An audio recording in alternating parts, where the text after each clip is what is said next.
What is good, everybody? Welcome back to another episode brought to you by the League FFB. Today, we're going to be talking about 3 wide receivers that I like for fantasy football this week who have good matchups, and 3 wide receivers who I don't like for fantasy football this week that I might be avoiding in my fantasy football rosters. So without wasting any more time, let's hop right into the video and talk about the 3 guys that I like first.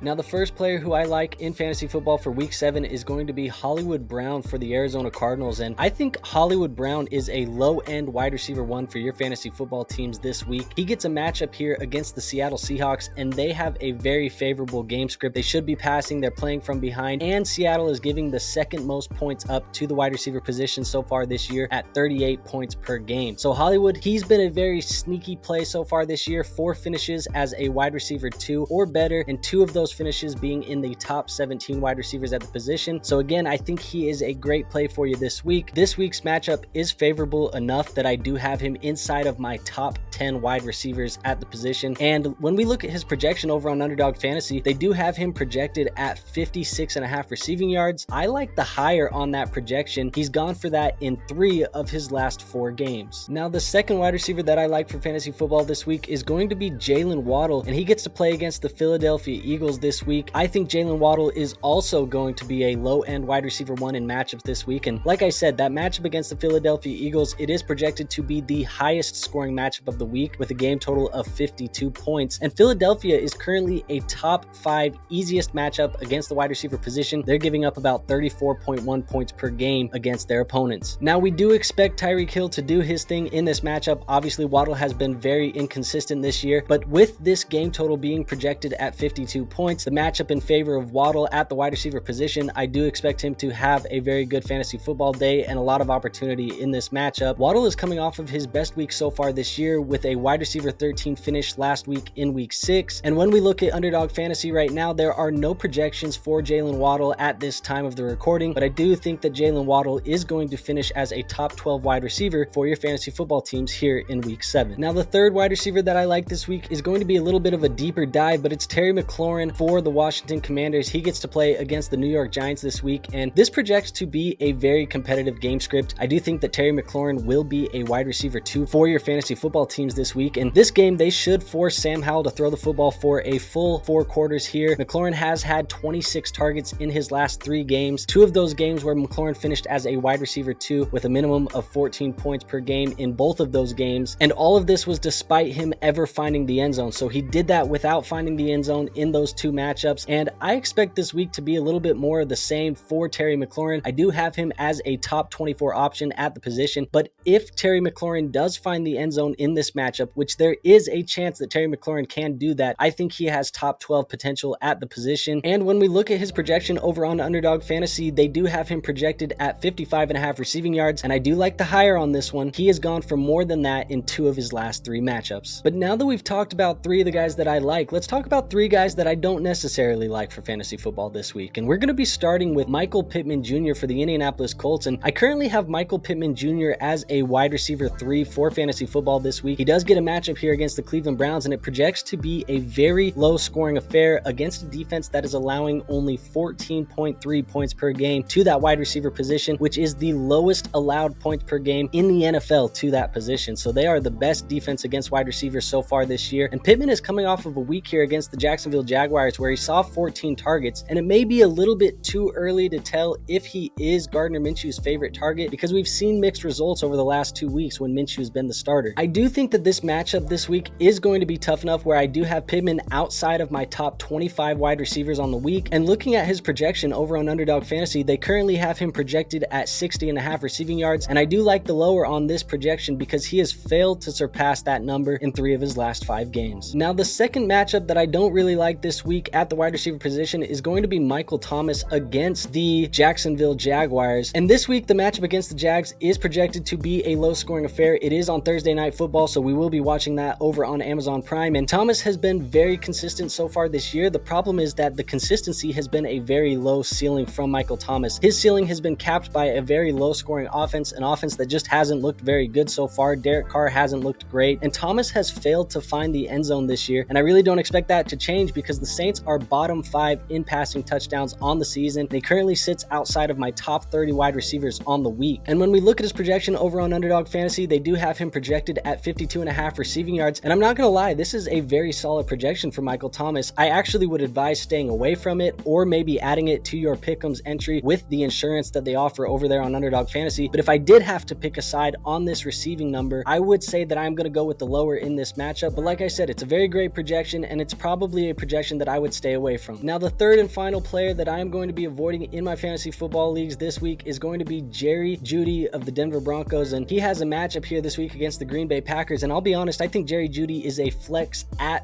best in fantasy lineups so far this week. The Green Bay Packers, they do project to be a fairly competitive game here for the Denver Broncos, and this is a defense that has been top 10 against the wide receiver position so far this year, only allowing about 24.8 points per game to that position. So they've been a very solid matchup against wide receivers. And if you guys were watching Thursday Night Football last week, Jeudy was ripped by Steve Smith. He said he was a quote-unquote average wide receiver. Quite honestly, I'm afraid that this is very true for Jeudy. He has failed to finish as a wide receiver 2 or better in any game so far this year. He hasn't done it this year. He hasn't been a wide receiver 2 for your lineups ever in 2023. And like I said, this matchup is tough for Jeudy, especially because I think he's going to be shadowed by Jair Alexander all game. And Jair has been fantastic on defense so far over the last couple years, especially in 2023. He hasn't given up a lot of fantasy points to those wide receiver ones. Now, over on Underdog Fantasy, there are no projections for Jeudy at this time of the recording, but I do have Jeudy sitting outside of my top 40 wide receivers on the week. Now, for those of you following along at home and playing on Underdog Fantasy, make sure you sign up using code League FFB to get a 100% deposit match and a free mystery pick'em when you do sign up using that code. And if you want to play along with us today, and if you've been following along at home, we are taking the higher on Marquise Hollywood Brown's receiving yards. We're taking the higher on Terry McLaurin's, and then we're going to take the lower on Michael Thomas and Michael Pittman Jr.'s receiving yards. But I would advise going with the insurance play on that Michael Thomas pick'em. So if you followed along and if you enjoyed the content, go ahead and hit that like button. It is the best free way to show our channel some support. And if you want to see more videos like this, we do it every week for wide receivers and running backs and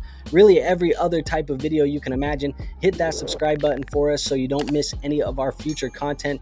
And last but not least, if you need help on any of your fantasy football lineup decisions, waiver wire picks, trade advice, anything of that sort, or you just want to talk fantasy football or NFL, go ahead and join my free Discord. It is going to be linked in the description. And like I said, it's free to join, so there's no risk in doing that. And with all of that being said, I don't have anything else for you guys today, so I will see you on our next video. But until then, peace out.